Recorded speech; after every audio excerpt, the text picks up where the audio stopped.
Ladies and gentlemen, my name is Rob. Welcome to The Savage Body, my brand new YouTube channel dedicated to all things sports performance, rehabilitation, and true. Today in this first video, what I want to do is I want to lay out a couple of premises for your consideration that'll hopefully be helpful in guiding your thinking about your body, particularly as it relates to recovering from an injury, becoming a more effective athlete, and just living a high quality life. But before we continue, please do me a solid and do all the social media stuff for me.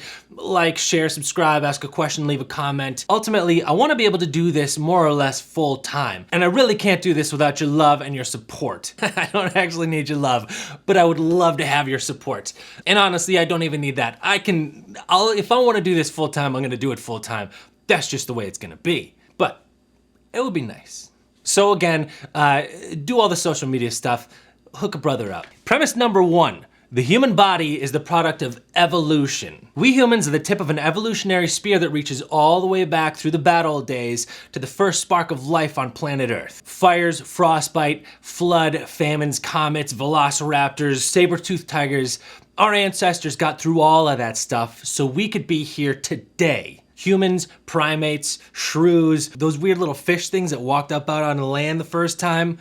We stand upon a mountain of the bones of our dead ancestors. You are all of that. You are an animal. You're a fancy animal. You're not like the rest of them, but you're an animal nonetheless. Your body is built upon that same savage scaffolding. For most of human history, all 200,000 plus years of it, most humans, for most of their lives, have been starving, cold, uncomfortable, and on the verge of death. Your body, having developed through all of that, is really good at hunting, fighting, scavenging, surviving, and working like a dog. Now, are things different in 2020 than they were 100 years ago? Sure. Are they different than they were 1,000 years ago? Oh, you betcha.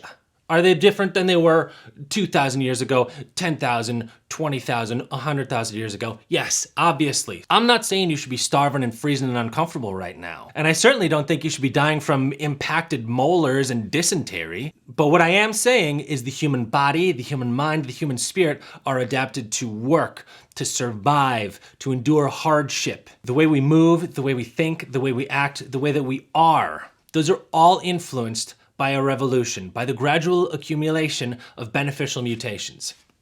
Evolution, it's so cool. I love this stuff. Premise number two is that the human body is tough and adaptable. Ounce for ounce, human bone is stronger than steel. A square inch of human bone can support 10 tons of compressive force, which is something like 4 times as much as concrete. Tendons, ligaments, and fascia by weight can outperform steel cable. Hafthor Bjornsson from Game of Thrones, he set a world record for deadlift at 1,105 pounds. Usain Bolt's top speed was something like 27.8 miles an hour. The world record for free diving is held by Herbert Nitsch, which is set at 214 meters or 702 feet.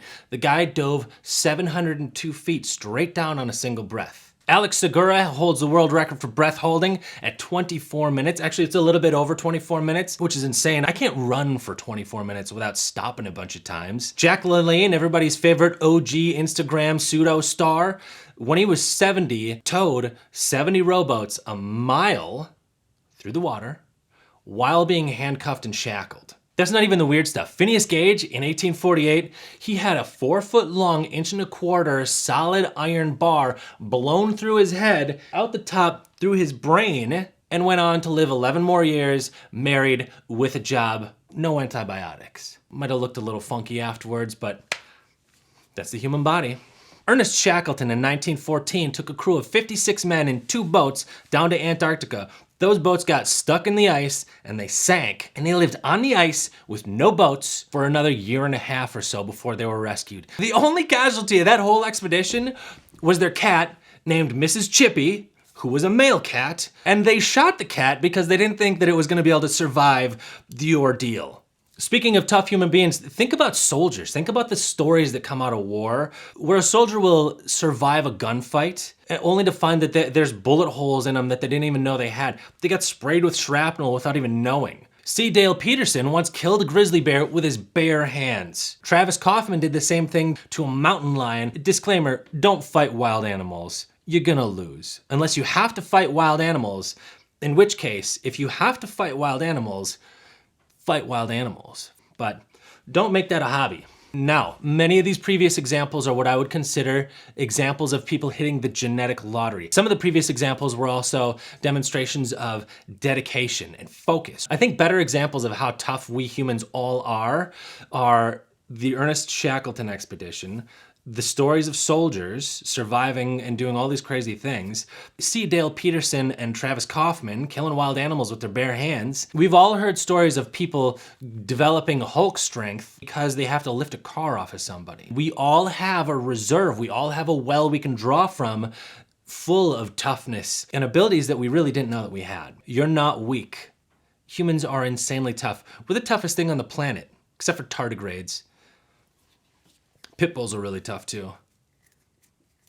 Sharks, I'd say sharks are tough. Premise number 3 is that the human body is perfectly imperfect. You're either right-handed or you're left-handed. Lopsided. Whatever hand you prefer, that's gonna be a heavier limb. Lopsided. It's gonna drag your spine in that direction. Lopsided. It's gonna curve your spine, and as a result, the bones of your pelvis are gonna compensate. They're gonna rotate forward or backward or shift up or shift down. Lopsided. One leg is gonna be longer than the other. Lopsided. You're gonna prefer to use one leg versus the other, depending on if you're doing something skillful or if you're standing on it for balance. Lopsided. One foot is gonna be bigger than the other foot. Lopsided. And don't even get me started with your face. Nobody's got a symmetrical face. Look at me.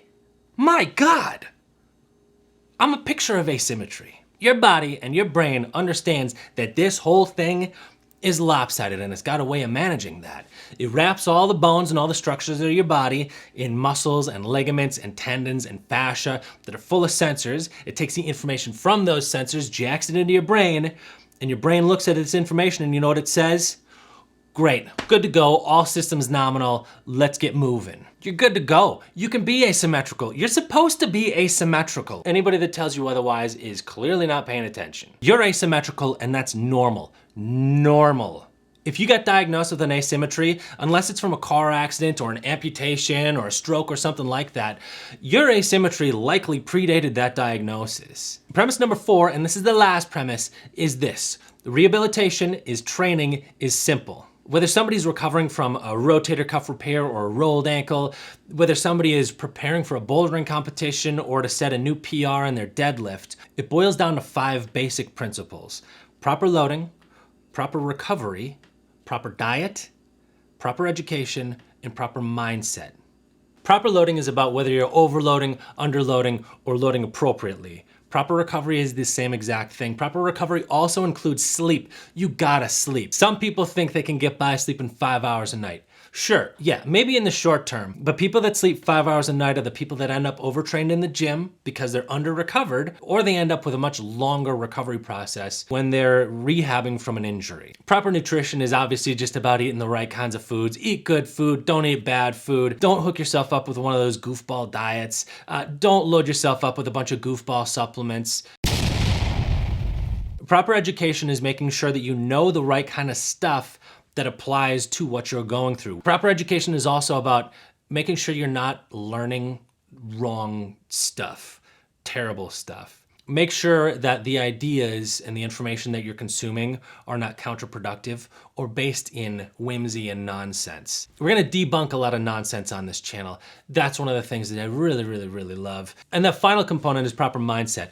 Keeping your head in the game, staying positive. If you focus on the doom and gloom, or if you're not paying attention at all, odds are way less that you're going to be successful in whatever you're setting out to do, whether it's recovering from an injury or becoming a better athlete. You have to stay in the game. You have to be present, you have to work hard, and you have to be motivated to achieve that success. Okay, that's it, I'm done. Remember folks, I'm here for you. I want to be providing a service. I want to be adding value to your life. If you have questions, concerns, comments, yada, yada, yada. If you want me to do a video, leave a message below, send me a message, whatever. Also, do me a favor, do all that social media crap, hook a brother up. Yeah, okay. Tune in next time, but until then, I want you to remember our mission here.